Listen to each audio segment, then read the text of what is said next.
जय हिंद सभी स्टूडेंट को स्वागत है आप सभी छात्रों का आज की क्लास में। प्यारे बच्चों, आज की क्लास में हम साइंस के वीवीआई ऑब्जेक्टिव क्वेश्चंस को याद करने वाले हैं।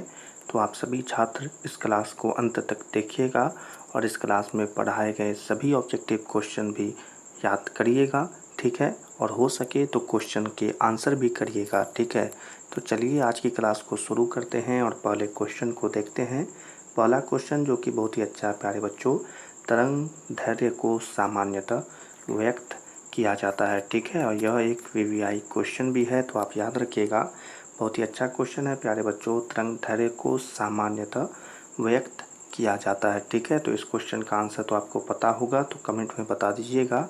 इस क्वेश्चन का जो आंसर हो जाएगा प्यारे बच्चों, वो हो जाएगा मीटर में व्यक्त किया जाता है, ठीक है। तो यानी इस क्वेश्चन का आंसर क्या हो जाएगा प्यारे बच्चों, आंसर हो जाएगा मीटर में, ठीक है। तो आपको याद रखना है। चलिए पढ़ते हैं अगले क्वेश्चन की तरफ और उस क्वेश्चन को भी देखते हैं। अगला क्वेश्चन है, निकट दृष्टि दोष में किस लेंस का प्रयोग होता है। बहुत ही अच्छा क्वेश्चन, निकट दृष्टि दोष में किस लेंस का प्रयोग होता है, ठीक है। तो चलिए इसके भी आंसर को देख लेते हैं प्यारे बच्चों।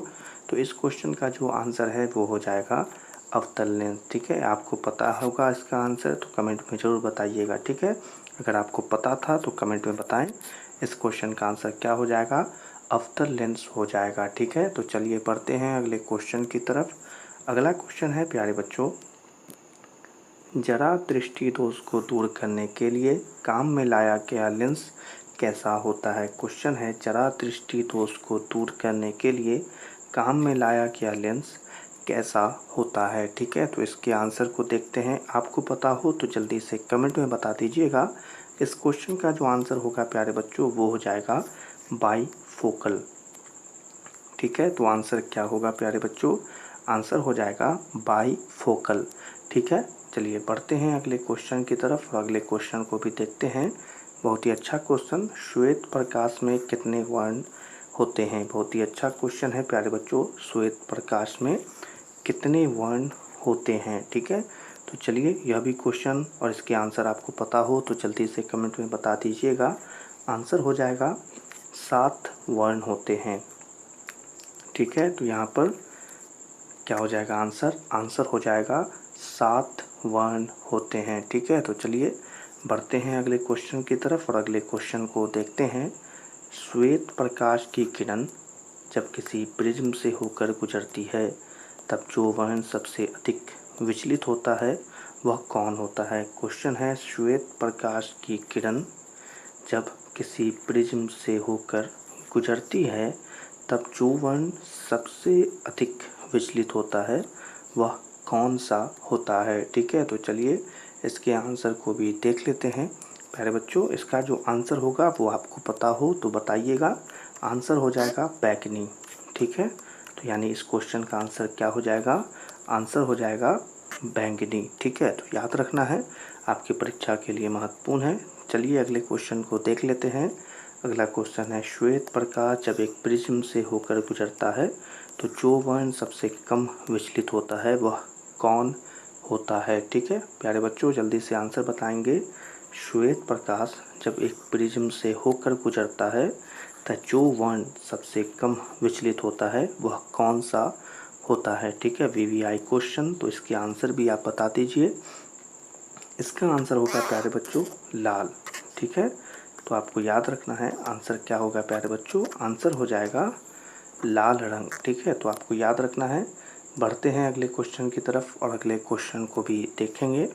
अगला क्वेश्चन है प्यारे बच्चों, प्रिज्म के भीतर से होकर गुजरने पर श्वेत प्रकाश के अपने विभिन्न घटकों में विभाजन को क्या कहते हैं और उसे प्रकाश का क्या कहते हैं। बहुत ही अच्छा क्वेश्चन, प्रिज्म के भीतर से होकर गुजरने पर श्वेत प्रकाश के अपने विभिन्न घटकों में विभाजन को क्या कहते हैं, ठीक है। उसे प्रकाश का क्या कहते हैं। तो यहाँ पर इसका आंसर होगा, आप बता दें इसका आंसर, प्रकाश का वर्ण विक्षेपण, ठीक है।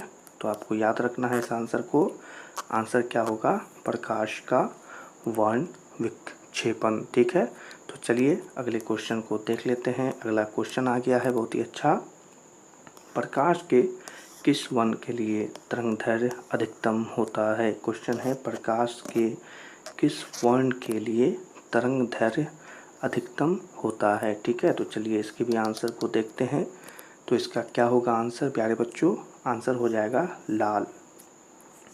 ठीक है, तो याद रखना है आंसर क्या हो जाएगा, आंसर हो जाएगा लाल। ठीक है, चलिए बढ़ते हैं अगले क्वेश्चन की तरफ और अगले क्वेश्चन को देखते हैं। अगला क्वेश्चन है प्यारे बच्चों, प्रिज्म से निकलने के बाद श्वेत किरणें क्यों 7 रंगों में विभक्त हो जाती है। बहुत ही अच्छा क्वेश्चन है। प्रिज्म से निकलने के बाद श्वेत किरणें क्यों 7 रंगों में विभक्त हो जाती है। ठीक है, तो चलिए इसके आंसर को देख लेते हैं। आपको इसका आंसर पता हो तो जल्दी से बता दीजिएगा। ठीक है, इसका जो आंसर होगा प्यारे बच्चों वो देख लें। आंसर होगा सूर्य का श्वेत प्रकाश 7 रंगों का मिश्रण होता है इसलिए। ठीक है, तो यहाँ पर आंसर आप याद रखिएगा। आंसर होगा सूर्य का श्वेत प्रकाश 7 रंगों का मिश्रण होता है इसलिए। ठीक है, तो चलिए बढ़ते हैं अगले क्वेश्चन की तरफ और अगले क्वेश्चन को देखते हैं। अगला क्वेश्चन है कांच के प्रिज्म से गुजरने वाली विभिन्न वर्ण की किरणों का विचलन भिन्न भिन्न क्यों होता है। बहुत ही अच्छा क्वेश्चन है। कांच के प्रिज्म से गुजरने वाली विभिन्न वर्णों के किरणों का विचलन भिन्न भिन्न क्यों होता है। ठीक है, तो चलिए इसके भी आंसर को देख लेते हैं। तो इसका जो आंसर हो जाएगा प्यारे बच्चों वो हो जाएगा विभिन्न रंगों का प्रकाश कांच में विभिन्न चाल से चलता है इसलिए। ठीक है, यहाँ पर आंसर देख लें। आंसर क्या हो जाएगा प्यारे बच्चों इस क्वेश्चन का, विभिन्न रंगों का प्रकाश कांच में विभिन्न चाल से चलता है इसलिए। ठीक है, चलिए अगले क्वेश्चन को देखते हैं और बहुत ही अच्छा क्वेश्चन फिर से है सभी बच्चों के लिए।